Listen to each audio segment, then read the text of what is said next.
What's up, y'all? It's TC time. What's up, y'all? It's TC time. Sit right back and have a good time. Watch this, build this, bam, bam. All right, today, guys, we're gonna talk about this piece right here. This is the string shaper at the end of your nozzle for the King's power washer gun, an air compressor powered pressure washer. Uh, it's something that you just slide over the end of your nozzle.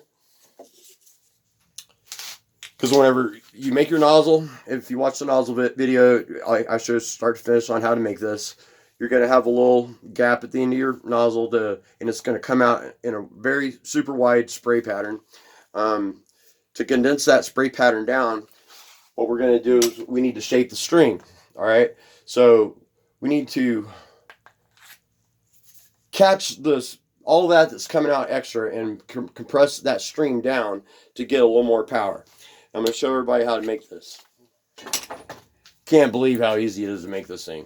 All right, it doesn't require any special tools. If you have a pair of pliers, you can do it with that. I usually actually use two different types of pliers. But what you're going to do first is you are going to bend it.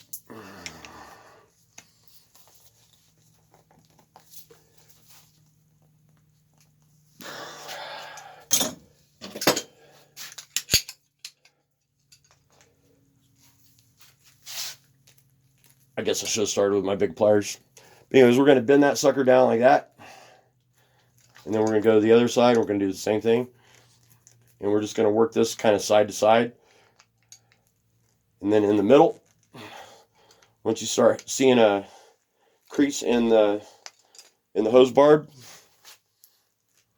you know you're on the right track. Start at the very end.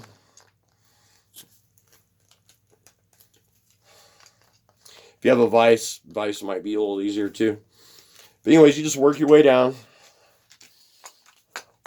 flipping it over side to side.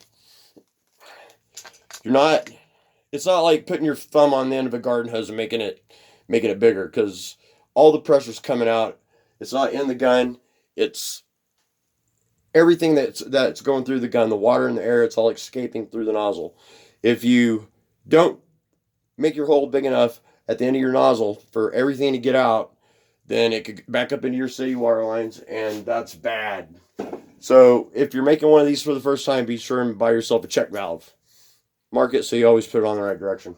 All right, back to this. All right, then we're going to tighten that down. We're going to squeeze it together a little more on each side.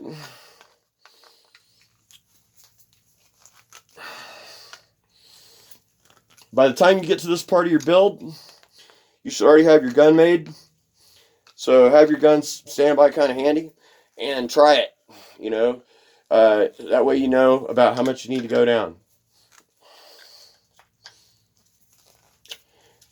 And then whenever you're all done, you got something that looks about like that. Now for just a little bit stronger string pattern or more condensed pattern, just cut this part off and squeeze down the other side. And it's going to give you not more pressure, but more. It's going to be a more condensed stream. This is a really good nozzle to rinse with, to spray your soap with. This is if you're trying to like knock off bugs or dirt or mud or whatever. This is the tip that I use most of the time.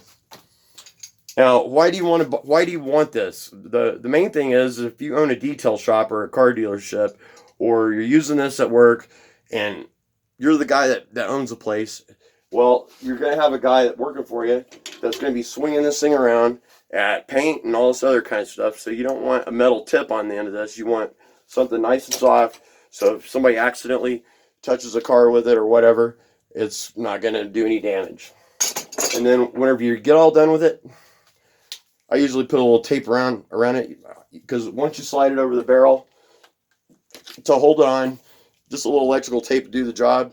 So I usually just to make it look nice, I go ahead and wrap the whole thing. Hope this helps everybody on their gun build. If you have any questions, leave a comment. If you like the video, please press like. Please press subscribe, and please get notified. I ain't done. We've got more stuff to do. Going to show you all more stuff.